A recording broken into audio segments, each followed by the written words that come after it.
What happens when a billionaire's mistress, drunk on power, confronts the wife at a high society gala and says, "You can't stop us." You expect tears. You expect a scene. You expect a humiliated wife to flee the party. You don't expect the wife to smile. Ellie Vance didn't just smile, she waited. Because Us was her husband, Jaden, and her new star employee, Kira. And stop was the last thing she intended to do. She wasn't just planning to stop them. She was planning to erase them. This is the story of how one woman reminded all of New York who really built the empire. The penthouse on Fifth Avenue wasn't a home, it was a statement. It was 3 floors of polished marble, glass, and air overlooking Central Park. Its walls were adorned not with family photos, but with a rotating collection of masters, a Rothko here, a de Kooning there. This was the world Ellie Vance had curated, or at least the world she was credited with curating. To the public, Ellie Vance was the perfect billionaire's wife. She was the elegant, philanthropic shadow to the titan of industry, Jaden Vance, the celebrated CEO of Vance Capital Partners, VCP. Jaden was the face, the charisma. He was the one on the cover of Forbes and Fortune, the Oracle of Manhattan. Ellie, with her quiet grace and preference for the archives at the Frick over the flashbulbs of a gala, was seen as his greatest social asset, a beautiful, intelligent, and utterly passive accessory. This evening was no different. The annual Starlight benefit for the Children's Hospital, an event Ellie herself chaired, was in full swing at the New York Public Library. The room was a sea of custom Armani and whispered 8-figure deals. Jaden was holding court by the bar, a magnetic force. "The market's fearful," he boomed, his voice rich and confident. "And when others are fearful, we are greedy. It's that simple." Standing just beside him, basking in his reflected glory, was Kira Thorne. Kira was new, and she was brilliant, and she was, to anyone paying attention, a shark in Chanel. Jaden had discovered her at a competing firm, and, in a move that stunned the industry, hired her as VCP's Chief Strategy Officer, a position created just for her. She was 28, with razor-sharp cheekbones and an ambition that vibrated off her like heat. Ellie watched them from across the room, idly adjusting the clasp on her diamond bracelet. She saw how Kira looked at Jaden, not with admiration, but with a hungry, possessive gleam. And she saw how Jaden, a man who feasted on adoration, was devouring it. "She's a lot," a voice murmured beside her. Ellie turned. It was Arthur Covington, the only other founding partner of VCP. Arthur was old money, old wisdom, and the only person alive who knew the truth. He was the firm's silent conscience and Ellie's mentor. "She's ambitious, Arthur," Ellie said, her voice a low murmur. "Jaden likes ambition. He calls it disruptive energy. He also calls high-risk derivatives a bit of fun," Arthur grunted, sipping his scotch. "This Project Cerberus she's pushing. It's not just disruptive, Ellie. It's reckless. The leverage is astronomical. She's convinced him he's a conquistador." Ellie's gaze sharpened. Project Cerberus, the proposed acquisition of a floundering European tech conglomerate. Kira's pet project. Ellie had read the prospectus. Her assessment was the same as Arthur's. Reckless.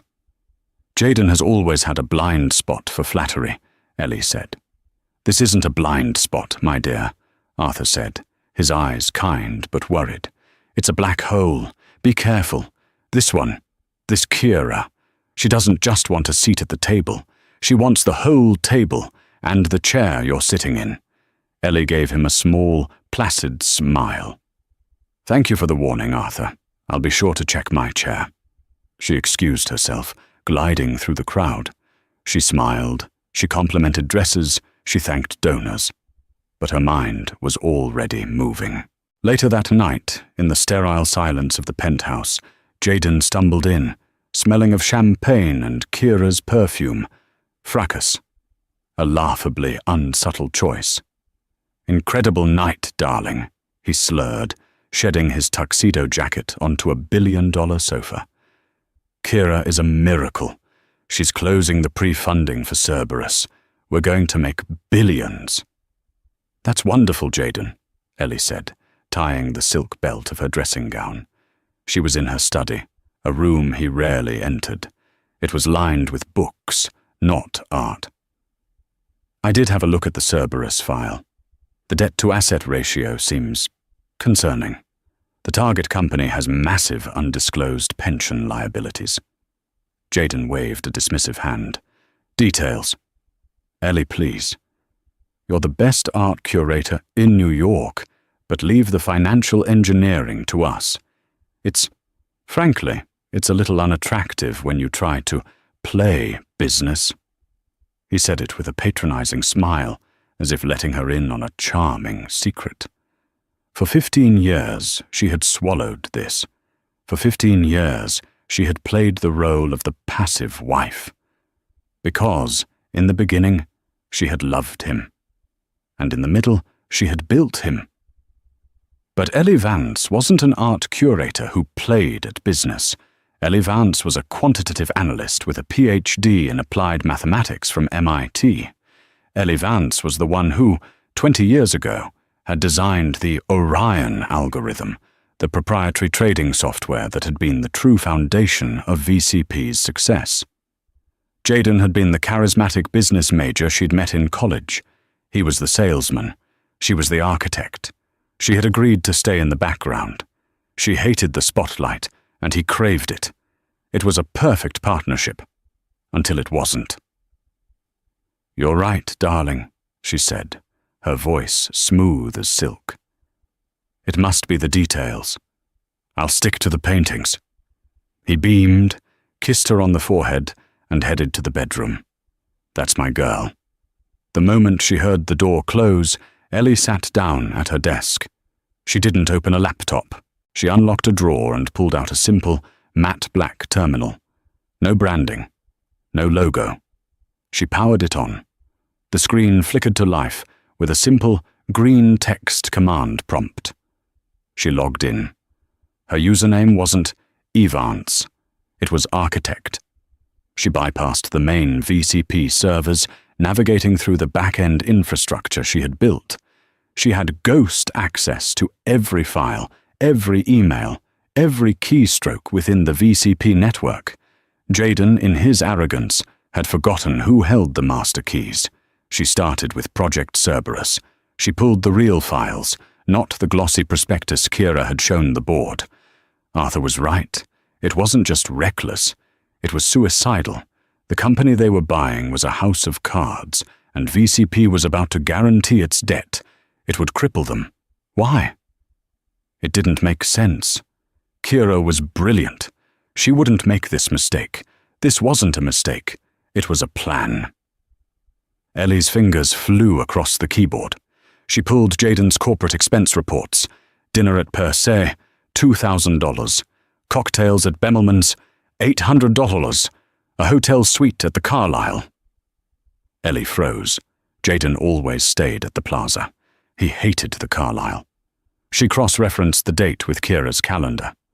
JV strategy meeting. It was a classic, pathetic cliché. But the affair wasn't what made Ellie's blood run cold. She didn't care about the infidelity. That was a dull, predictable human failing. This was something else. She began to dig into Kira Thorne. She found the transfer requests, the consulting fees, the large lump sum payments being wired to an LLC. An LLC Ellie had never heard of. Thorne Strategy and Acquisitions, LLC, registered in Delaware. Ellie pulled the incorporation documents, the sole signatory, Kira Thorne. And the funding source, a series of wire transfers from a holding company in the Cayman Islands, a holding company that Ellie recognized. It was a parking account for Jaden's personal bonuses. He wasn't just sleeping with her. He was paying her. Millions. Why? Ellie kept digging. And then she found it. The other plan. Project Cerberus wasn't designed to make VCP money. It was designed to fail. The plan was simple, brutal, and devastating. Kira and Jaden would use VCP's capital to buy the toxic Cerberus assets. The acquisition would fail catastrophically within 6 months, triggering the debt covenants. VCP would default. The stock would plummet to 0. The board would be wiped out. And then, Kira Thorne, using the millions Jaden had funneled to her and backed by a mystery partner Ellie couldn't yet identify, would step in. She would use Thorne strategy and acquisitions to buy VCP's entire portfolio, including the Orion algorithm, from the bankruptcy court for pennies on the dollar. It wasn't an acquisition. It was a hostile takeover, a corporate assassination, and Jaden was in on it. He was going to burn his own multi-billion-dollar empire to the ground, just to get rid of his partners, get rid of his board, and Ellie realized, get rid of her. Ellie sat back, the glow of the green screen illuminating her face. She felt no panic, no tears. The betrayal was so absolute, so audacious, that it transcended emotion. It was simply a problem to be solved. They weren't just having an affair. They were trying to steal her life's work. Jaden, the charismatic fool, thought he was building a new life with his brilliant protégé. Kira, the ambitious shark, thought she was outsmarting everyone. Ellie Vance, the architect, looked at the blueprint of their treason, and she began to draw up a new one. The next 2 weeks were a masterclass in duality. By day, Ellie Vance was the picture of serene domesticity. She finalized the seating chart for a dinner with the French ambassador. She acquired a rare Manet for the new wing of the Met. She sat with Jaden on their terrace, listening to him gush about Kira's vision. "She's just fearless, Ellie," he'd say, swirling a glass of wine. "She reminds me of, well, of me in the old days." "She sounds remarkable, darling," Ellie would reply, her eyes never leaving his. "You must be so proud to have mentored her."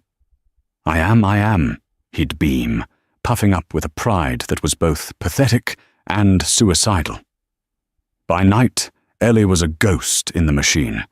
Her command center, her study, became a war room. She slept 2 hours at a time, subsisting on black coffee and a cold, clarifying rage. She wasn't just auditing. She was building a fortress. First, she contacted Brenda Davies. Brenda was known on Wall Street as the Shark, a forensic accountant so ruthless she could find a single fraudulent penny in the Vatican's budget. "Brenda, it's Ellie Vance," she said, on a secure line at 3 a.m. "Mrs. Vance?" Brenda's voice was gravel. "This is a surprise. I thought you only handled the pretty side of the money. I need you to look at an LLC, Thorne Strategy and Acquisitions. I need to know who Kira Thorne's other partners are, the ones who aren't my husband." "That'll be expensive," Brenda said. "Find it," Ellie replied. "And expensive won't be a word you ever need to use again." Second, she called Arthur Covington. "Arthur," she said, meeting him at a secluded bench in Central Park, far from any listening devices. "They're not just being reckless. It's a coup." She laid out the entire plan: the Cerberus acquisition, the planned bankruptcy, the shell company. Arthur's face, usually so composed, turned a deep, furious red. He had given his life to this firm. The gall of that little, and Jaden, that fool. "Arthur, I need you," Ellie said, her voice calm and absolute. "Jaden has the board charmed. They think Kira is a rainmaker. When this blows up, they'll turn on him, yes, but by then it will be too late. The company will be gone. We need to stop the Cerberus deal before it's finalized." "How?" Arthur said. "He's the CEO. He and Kira have already pushed the vote through the executive committee. The board is just a rubber stamp at this point. There is a way, Ellie said, her gaze steady. Do you remember the Patronus clause? Arthur's eyes widened. My God. Ellie, you wouldn't. That's a nuclear option. It was symbolic. It was never symbolic, Arthur, Ellie said. The Patronus clause was a dormant piece of code Ellie had embedded not in the company bylaws, but in the operating system of the Orion algorithm itself. It was a failsafe she had created 20 years ago, a moral and fiduciary trigger. If the algorithm detected specific patterns of fraud, embezzlement, or gross negligence originating from the CEO's office, patterns she was now actively flagging, it would trigger two things. First, it would place a silent, system-wide freeze on all major capital outlay accounts. Second, it would automatically void the CEO's voting shares and transfer that voting power, temporarily, to the holder of the original seed capital certificate. Jaden Vance thought his father's money had started the firm. The truth, known only to Ellie and Arthur, was that Jaden's father had laughed him out of the room. The real seed money, $10 million, had come from Ellie. It was an inheritance from her grandmother, which she had funneled into the company through a blind trust, with Arthur as the proxy.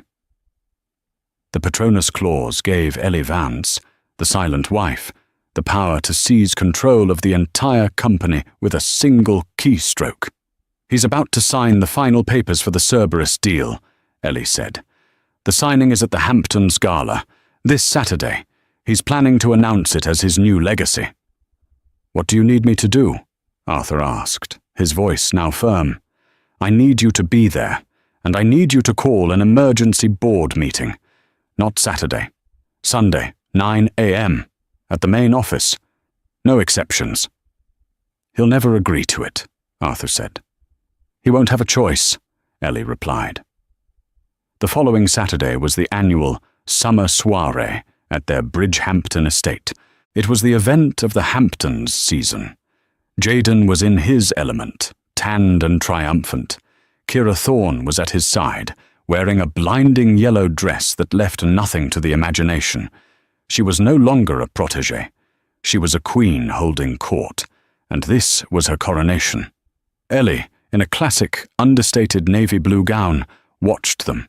She had received a text from Brenda Davies an hour before. Got him. The mystery partner. It's not a who, it's a what. A rival fund. Apex Holdings, run by Marcus Blackwood, Jaden's old college rival. Kira cut a deal to sell Apex the algorithm after the bankruptcy. Jaden isn't her partner. He's her mark. She's playing him, too. Full dossier attached. Ellie felt a flicker of something. Not pity. Just a profound disappointment. Jaden wasn't even a good villain. He was just a fool being played by a better shark. At 10 p.m., Jaden and Kira, along with the Cerberus legal team, stepped into the library to sign the final documents. The deal that would ruin VCP and make them, they believed, the new gods of Wall Street. Ellie remained on the lawn, chatting with the senator. Her assistant, Maria, a quiet, fiercely loyal woman whom Kira had bullied relentlessly for weeks, approached her. Madam Vance, Maria whispered. They're in the library. The signing is happening. Thank you, Maria, Ellie said. Would you please ask Arthur Covington to join me on the West Terrace? A moment later, Arthur was by her side. It's time? Ellie nodded. She looked out at the ocean, glittering under the full moon. Jaden always loved fireworks. She took out her phone. It was not her public iPhone. It was the same black, unmarked device from her study. She opened a simple app. A single button glowed on the screen, labeled Execute Patronus. She pressed it. In the library, 5 miles away from the nearest VCP terminal, Jaden Vance put his $10,000 pen to the paper.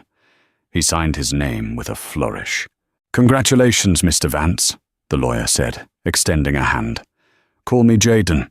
Jaden grinned, grabbing a glass of champagne and handing one to Kira. "To the new VCP." "To us," Kira said, her eyes glittering. Jaden's phone buzzed, and Kira's, and the lawyer's. Simultaneously, at the main VCP office in Manhattan, a dozen red lights began flashing on the compliance servers. Jaden looked at his phone. It was a text from the VCP bank. "Funding transfer for Project Cerberus. Failed. Account frozen. Compliance trigger." "What the hell?" Jaden muttered. Kira's face went white. She was looking at an email. From VCP Legal, Automated. Subject: Emergency compliance hold. All executive accounts. "Jaden," she said, her voice suddenly tight. "What is this? What's going on?" It's a mistake," Jaden stammered, frantically dialing his CFO. "A technical glitch." But the CFO's line went straight to a new, automated message. "All VCP systems are currently under an emergency compliance audit. All executive access is temporarily suspended. This message is by order of the Board of Directors." "The board?" Jaden was shouting now. "I am the board!" His call was interrupted by an incoming one. It was Arthur Covington. "Arthur, what in God's name is going on? My accounts are frozen." "Jaden," Arthur's voice was cold steel. "An emergency meeting of the Board of Directors has been called. Tomorrow morning, 9 a.m., VCP headquarters. Attendance is mandatory."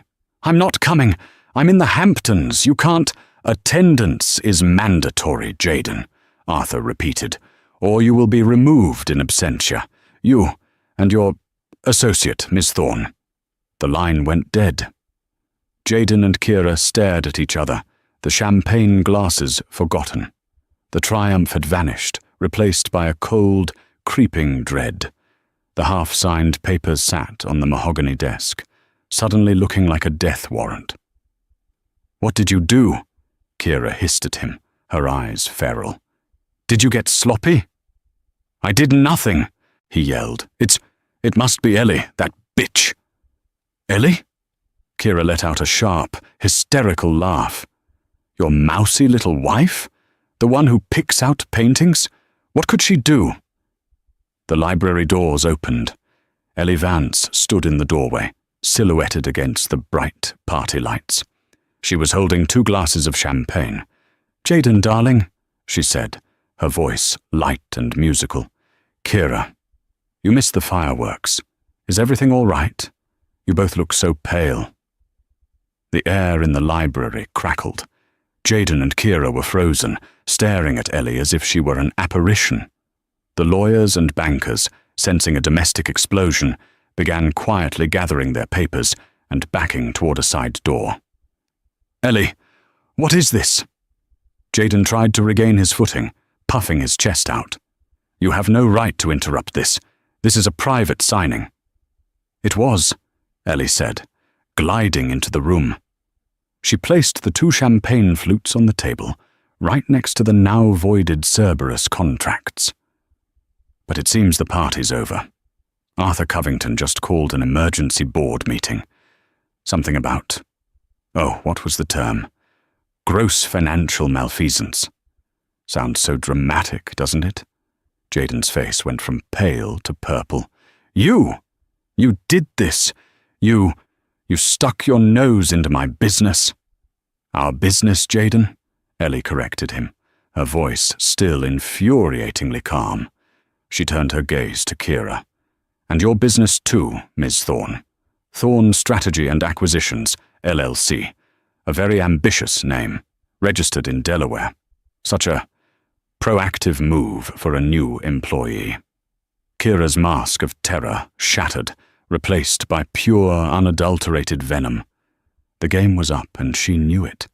The only play left was to attack. She stepped forward, her yellow dress a slash of color in the dark room. She was taller than Ellie, younger, and she used every inch of it, crowding Ellie's space. You think you're clever, don't you? Kira sneered. Going through my private files, you pathetic, jealous relic. You think freezing one account stops anything? I don't know what you're talking about, Ellie said, adopting a look of perfect, wounded innocence. Oh, stop it! Kira shrieked, her voice cracking. Stop pretending to be the fragile little wife. We know you did this. But it doesn't matter. She grabbed Jaden's arm, yanking him to her side. He looked like a bewildered ox. It's over, Ellie, Kira announced, her voice rising, loud enough for the departing lawyers to hear. Do you understand me? It's over. He doesn't love you. He loves me. He's leaving you. We were going to do this quietly, let you keep your paintings and your sad little charities. But you forced our hand. Jaden, caught between two apex predators, finally found his voice, siding with the one he thought held the power. She's right, Ellie, he said, his voice a pathetic attempt at authority. This has been over for a long time. Kira and I, we're together. We are the future of this company. So just stop. Don't make this more difficult than it needs to be. Kira saw Ellie's placid expression and mistook it for weakness. She mistook the calm for surrender. Drunk on her own perceived victory, she moved in for the kill. She leaned in, her face inches from Ellie's. Her voice dropped to a triumphant, venomous whisper. He's mine. The company is mine. You are nothing. And there is not a single thing you can do to stop it. You can't stop us. There it was. The moment. The pivot on which the rest of their lives would turn. Jaden and Kira waited for the explosion. They expected the tears, the screams, the accusations. They expected the satisfying drama of a woman broken. Instead, Ellie Vance held Kira's gaze, and she did the single most terrifying thing she could have done. She smiled. It wasn't a sad smile. It wasn't a bitter smile. It was a small, tight, analytical smile. It was the smile of a mathematician who had just watched her opponent make a fatal, elementary error in their calculations. It was a smile of profound, cold, and absolute certainty. Is that so? Ellie said, her voice no more than a breath. She looked at Kira, then at her husband. She held that smile for 3 long, agonizing seconds. Thank you both for confirming, she said, as if they had just clarified a dinner reservation. Well, I really must get back to my guests. The Prime Minister is waiting. She turned, her navy blue gown rustling. Enjoy the rest of the party, she said over her shoulder. The drive back to the city is dreadful on a Sunday. You should probably leave soon if you want to make the 9 a.m. meeting. She walked out of the library, leaving an Arctic chill in her wake. Jaden and Kira were left standing alone in the silent room. The bravado evaporated, leaving only Kira's hissed, "What was that?" She's bluffing," Jaden said, but he was already sweating through his linen suit. "She's trying to scare us." "That wasn't a bluff," Kira said, her mind, for the first time, racing with genuine fear. "That was something else." "What does she know, Jaden?" "She knows nothing," he roared, panicked. "She's a socialite. She buys art and plans parties. She doesn't know the first thing about the Patronus Clause or the algorithm." "The what?" Kira asked, her head snapping toward him. "The what clause?" Jaden's face went utterly blank with horror. He had just made his second fatal mistake. "Nothing," he stammered. An old piece of code. It's nothing." Kira stared at him. "You idiot," she whispered. "You absolute, useless idiot. She's been playing you. She's been playing both of us." Kira grabbed her phone and sprinted from the room, frantically dialing Marcus Blackwood at Apex Holdings. "Marcus, we have a problem. A real problem. The wife. I think the wife is architect." The line was silent for a moment. Then Blackwood's cold voice came through. "If Ellie Vance is architect, Ms. Thorne, then you are not in a problem. You are in a liquidation. Do not contact me again." The line went dead. Kira Thorne stood on the immaculate lawn of the Hamptons estate, the party's laughter drifting over her, and for the first time in her life, she understood what it felt like to be well and truly, and completely, finished. While Kira and Jaden were descending into a spiral of panicked accusations, Ellie Vance was not celebrating. She was working. She had excused herself from the party, claiming a sudden migraine, a plausible lie that earned her sympathetic nods. Her assistant, Maria, drove her not back to the city, but to a small private airfield in West Hampton. A helicopter was waiting. "Maria," Ellie said, climbing in. "Go back to the party. Pack up the guest rooms, all of Mr. Vance's personal belongings. Send them to his new office, the one Kira leased for Thorne Strategies on Water Street. He'll need a change of clothes." "Yes, Madam Vance," Maria said, her face grimly satisfied.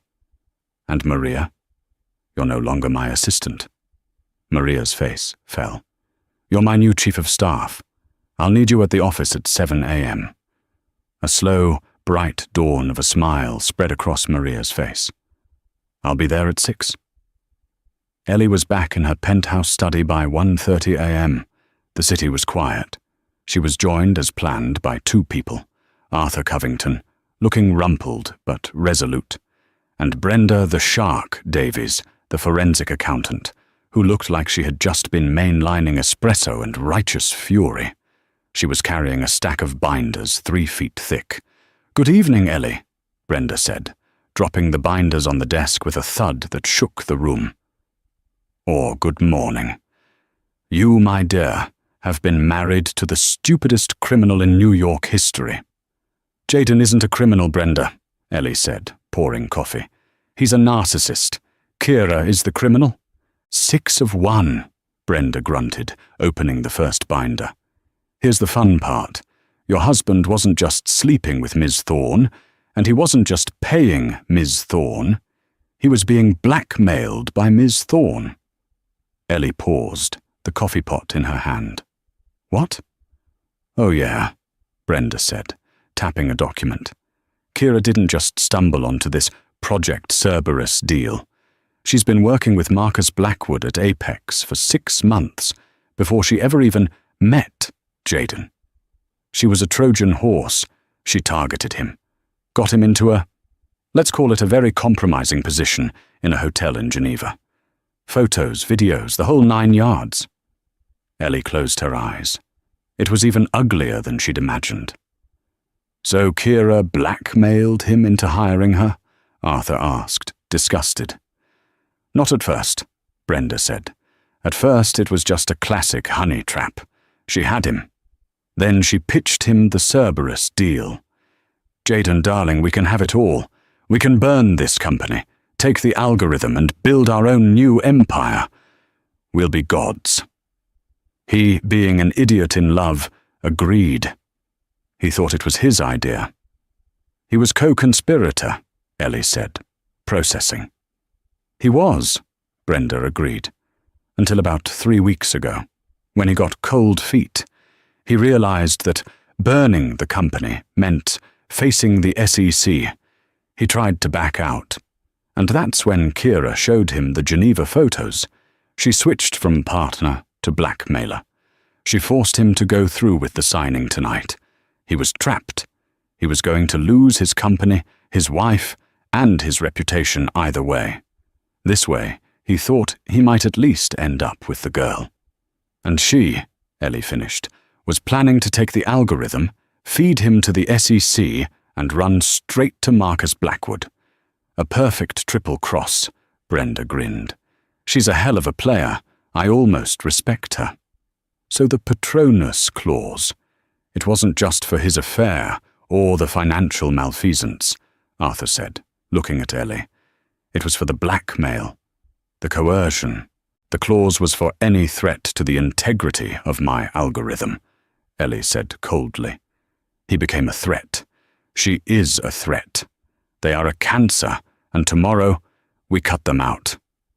It's all here, Ellie, Brenda said, tapping the binders. Wire transfers, the blackmail files, which I recovered from Kira's deleted cloud storage, the contracts with Apex Holdings, the real Cerberus financials, which show she wasn't just buying a failing company, she was personally shorting its stock before she even pitched the deal. A clear case of market manipulation. She's not just facing termination, she's facing 20 years in federal prison. And Jayden? Ellie asked. Jayden is the world's most pathetic victim, Brenda sighed. He's guilty of conspiracy to commit fraud, yes. But a good lawyer will paint him as Kira's dupe. He'll be ruined. He'll lose his license. He'll be a pariah. But he'll probably stay out of jail. Ellie was silent for a full minute. She looked at the evidence, the ugly, sordid, pathetic story of her husband's downfall. All right, she said. Her voice was final. Brenda, you've done a masterful job. Have these binders copied. One for every member of the board. One for the SEC and one for the U.S. Attorney's Office for the Southern District of New York. With pleasure, Brenda smiled. Arthur, Ellie turned to her mentor. You know the board. General Harrison will be angry about the dishonor. The Duchess will be furious about the risk. They will all be terrified of a scandal. They'll want to bury it, Ellie, Arthur warned. They'll want to fire Kira quietly, let Jayden retire for health reasons. They'll want to protect the firm's name.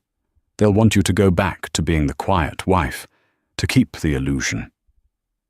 I know, Ellie said. She stood up and walked to the window, watching the first grey light of dawn break over the city. They think the firm's name is Vance. They're about to be reminded that the firm's foundation is architect, and the architect is done with illusions.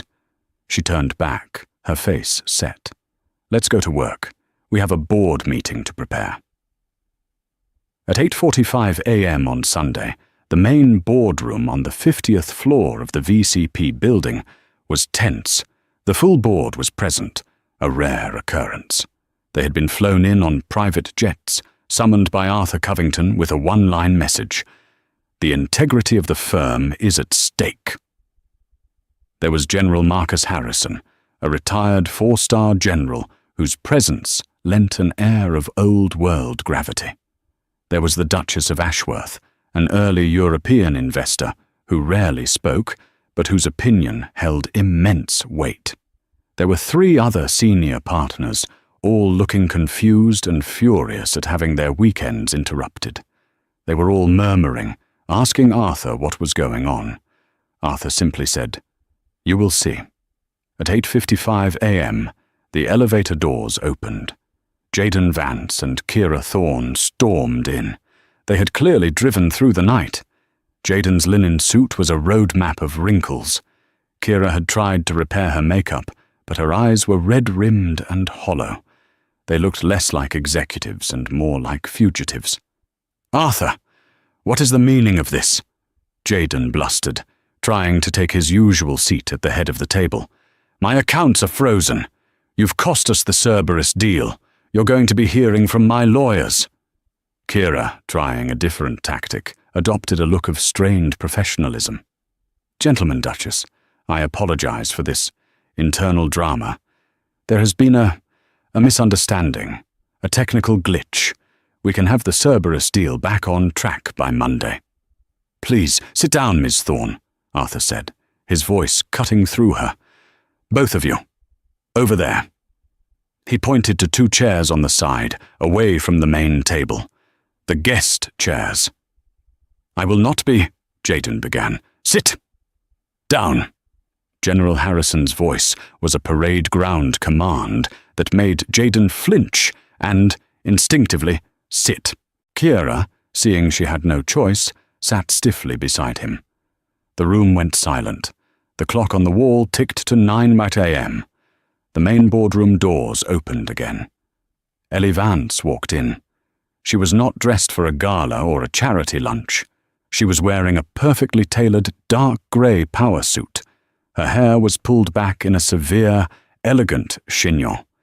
She was flanked by Brenda Davies, who was pushing a trolley loaded with binders, and two men in dark suits whom the board did not recognize, the firm's external legal counsel. "Ellie." The Duchess's voice was sharp. "What is this? Has something happened to Jayden?" Jayden shot up. "She's behind this. This is a domestic dispute. She's hysterical. She has no right to be here." "On the contrary, Mr. Vance," the lead lawyer, a man named Peter Finch, said. "She is the only reason you are not already in federal custody." Ellie walked to the head of the table, to Jayden's chair, and remained standing. She did not look at her husband. She addressed the board. "Good morning, ladies and gentlemen. I apologize for the abrupt summons.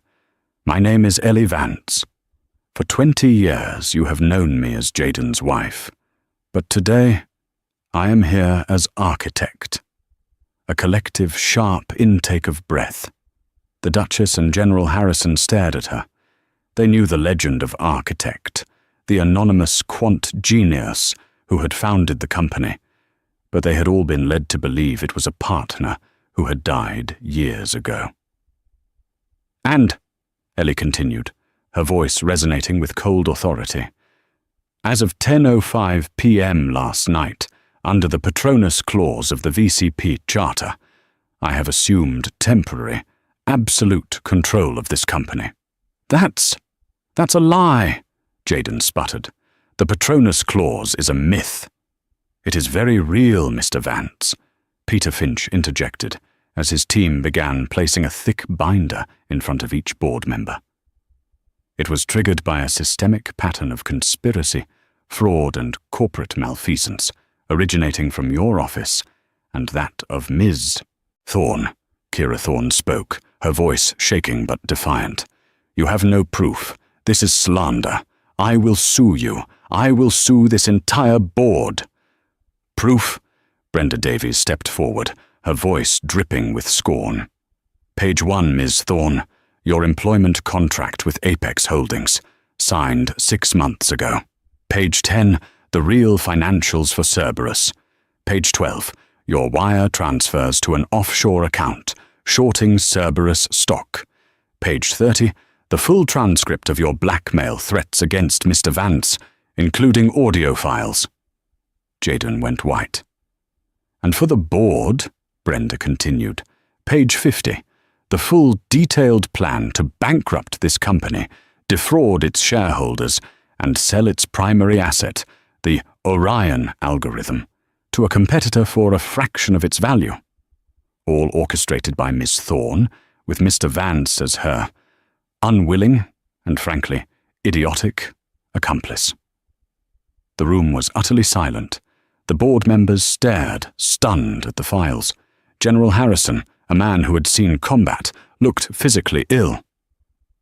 "Jayden," the Duchess whispered, her voice horrified. "Is this true?" Jayden couldn't speak. He just stared at Ellie, his expression a mask of disbelief and hatred. Ellie finally turned her gaze to him. It was not the gaze of a wife, it was the gaze of a CEO. "Jayden, for 20 years I gave you my work. I gave you my name. I gave you my trust. And you, in your weakness and your ego, conspired to steal it. You brought a viper into my house." She then turned to Kira, who was trembling, her mask of defiance gone, replaced by the raw terror of a cornered animal. "And you, Ms. Thorne, you saw this firm, this man, this life, and you thought you could just take it. You thought I was a fragile painting on a wall. You mistook my silence for weakness. You mistook my grace for stupidity." Ellie looked back at the board. "The board has 2 options, a quiet retirement for Mr. Vance and a quiet termination for Miss Thorne, which will invite shareholder lawsuits and an SEC investigation that will tear this firm apart. Or we can choose option 2. What is option 2? General Harrison asked, his voice grim. Ellie stood to her full height. Option 2. We excise the cancer. Completely. We restructure. We report this ourselves. We hand Kira Thorne and her conspiracy to the U.S. Attorney on a silver platter. We demonstrate our integrity. And I, she finished, take my rightful place as CEO of this company. A new silence, this one of calculation. The board looked from the damning files to Jaden's pathetic, broken form, to Kira's terrified one, and then to the poised, powerful woman at the head of the table. It wasn't a choice. It was a coronation. A vote, Arthur Covington said, his voice booming. All in favor of accepting the Patronus transition, of terminating Ms. Thorne for cause, and of installing Ellie Vance as the new Chief Executive Officer of Vance Capital Partners, effective immediately. Every hand went up. The vote was done. The shift in power was absolute. Jaden Vance was no longer a CEO. He was just a man in a rumpled suit, sitting in a guest chair. He seemed to shrink. "Ellie, please," he whispered, his voice hoarse. "Don't do this. Think of our life, our legacy. We built this together. You can't just take it." "I am not taking anything, Jaden," Ellie said, her voice devoid of all emotion. "I am reclaiming what was always mine. You were a steward, and you failed." Kira, however, was not done. Seeing her future in flames, prison, lawsuits, utter ruin, she snapped. The terror was replaced by a final, desperate, burning rage. She lunged to her feet, her chair clattering to the floor. You bitch!" she screamed, her voice echoing in the pristine, soundproofed room. "You think this is a victory? You'll be nothing. He made you. Without him, you're just a sad, empty woman in a penthouse. You'll run this company into the ground in 6 months." She jabbed a finger at Jaden. "And you weak, pathetic fool. I gave you a chance to be a king, and you let your wife put a leash on you." "Ms. Thorne," General Harrison said, his voice a low warning. "That is enough. It's not enough." Kira was hysterical now, tears of pure fury streaming down her face. "You can't do this. You can't just erase me. We were—" Ellie watched her. She let the tirade burn itself out. She let the room absorb the full, ugly spectacle of Kira's disintegration. When Kira was finally reduced to heaving, ragged sobs, Ellie walked calmly around the table until she was standing directly in front of them both. She looked at Kira. "You told me, in my own home, that I couldn't stop you." She then looked at her husband. "And you believed her." Ellie Claes Van spread her hands in front of her. Her voice was quiet, but it carried to every corner of the room. It was not the voice of a wife or a victim. It was the voice of an executioner. "Jaden, you're fired. Kira, you're fired." She nodded to the doors. As if on cue, 2 uniformed security guards entered the room. They were not the regular VCP guards. They were from Ellie's own private detail. "Please escort Mr. Vance and Miss Thorne from the premises," Ellie ordered. "They are to take nothing but the clothes they are wearing. Their corporate accounts, their building access, their email. Everything has already been deactivated. They are no longer employees of this firm." "Ellie, no!" Jaden cried out, as a guard took his arm. "You can't. This is my name on the wall." "Your name," Ellie said, "is a liability. Security, please." The guards began to physically move them toward the door. Kira was silent now, her body rigid with shock. Jaden was a babbling, pleading mess. As they reached the elevator bank, the doors to the executive suite opened, and Maria, Ellie's new chief of staff, stepped out. She was holding a single, small, brown cardboard box. She walked past the struggling Kira and stopped in front of Jaden. She held out the box. "Mr. Vance," Maria said, her voice clear and professional. "Your personal effects." Jaden, bewildered, looked inside. The box contained 3 items: a half-dead succulent that Kira had told Maria to throw out weeks ago, a small framed photo of Jaden and Ellie from their wedding, which he had replaced in his office with a magazine cover of himself, and a cheap, ceramic, world's best boss mug his first assistant had given him 20 years ago. It was the ultimate, crushing humiliation. The sum total of his legacy. Jaden stared at the box, and something inside him finally, truly, broke. He stopped fighting. The guards led him into the elevator, a hollow shell of a man. Kira gave Ellie one last look, a look of pure, toxic hatred that promised 1,000 years of revenge. Ellie just met her gaze, unblinking, until the elevator doors slid shut. Ding. They were gone. Ellie turned back to the boardroom. The board was silent, watching her. She walked back to the head of the table. She straightened her suit jacket. She looked at her new board of directors, her face all business. "Ladies and gentlemen," CEO Ellie Vance said, "we have a lot of work to do. Let's talk about the future." The fallout was immediate and spectacular. The Wall Street Journal headline the next morning screamed, "Vance Capital Shakeup, CEO Jaden. Vance out, wife Ellie Vance in. Architect revealed."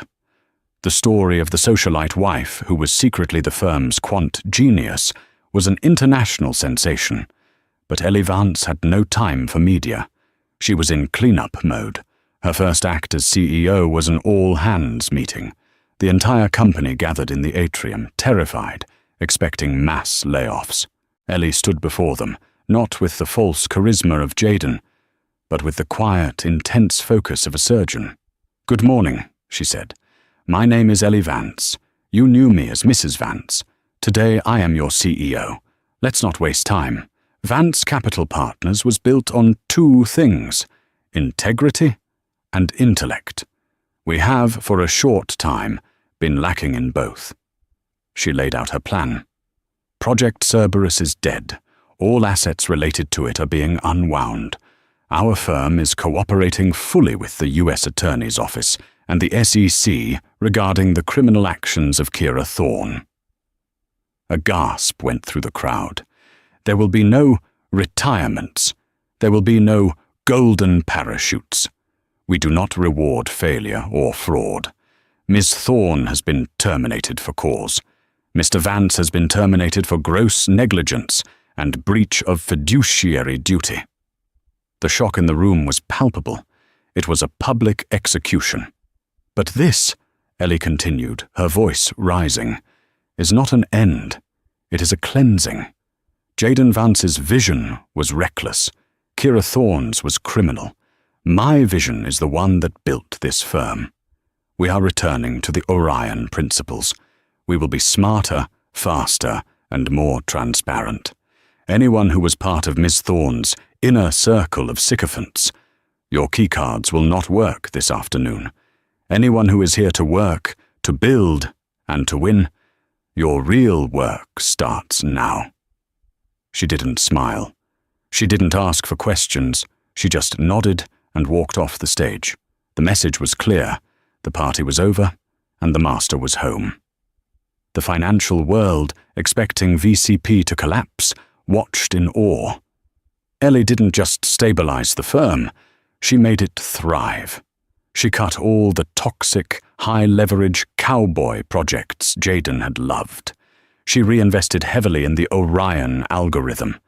She launched a new multi-billion-dollar green energy fund that was both ethical and massively profitable. Within 6 months, VCP's stock was up 30%. And what of Jaden and Kira? Kira Thorne's case was swift. Faced with Brenda Davies' mountain of evidence, the blackmail, the market manipulation, the conspiracy, she had no defense. Marcus Blackwood and Apex Holdings cut a deal and testified against her to save their own skins. She was found guilty on multiple counts, including wire fraud and conspiracy, and sentenced to 15 years in a federal penitentiary. Jaden Vance was ruined. The divorce was quiet and brutal. Ellie kept everything: the penthouse, the art, the company. Jaden, stripped of his licenses and his reputation, was left with a single, small bank account Ellie had forgotten to freeze, containing just enough for him to rent a small apartment in New Jersey. He became a ghost, a where-are-they-now cautionary tale. The final scene took place 1 year later. Ellie was in her office, the CEO's office. It was redecorated. The heavy mahogany and animal heads Jaden loved were gone. It was now minimalist, clean, and dominated by a single, massive data screen showing global market flows. Her chief of staff, Maria, walked in. "Madam Vance," Maria said. "2 items. First, the U.S. Attorney's Office called. Kira Thorne's final appeal was denied. She's been transferred to the federal prison in Danbury." Ellie nodded, her eyes not leaving the data screen. "Thank you." "Second," Maria continued, a small smile playing on her lips. "Forbes is on line 1. They have finalized their list for the world's most powerful women. You are on the cover. They need to schedule the photo shoot." Ellie finally looked up. She looked past Maria, out the window, at the New York skyline, a city of sharks and kings. She had been a wife, a shadow, and a ghost. Now she was the queen. She didn't smile. She just nodded, all business. "Tell Forbes I can give them 20 minutes on Tuesday. Now patch me through to the Tokyo Fund. I want to talk about our new acquisition." The empire was stable, stronger, and unequivocally, unassailably hers. The empire was hers. The power was hers. The victory was hers. Jaden and Kira learned the hard way. Never, ever underestimate the person who signs the checks and who wrote the code that makes the checks. They thought they were taking over a company. They forgot they were just employees in Ellie's world. What did you think of Ellie's ultimate power move? What would you have done? Let me know in the comments below. If you love stories of justice and ultimate revenge, make sure you hit that like button, share this video with someone who needs to see it, and subscribe for more true-life dramas every single week. Don't miss what's coming next.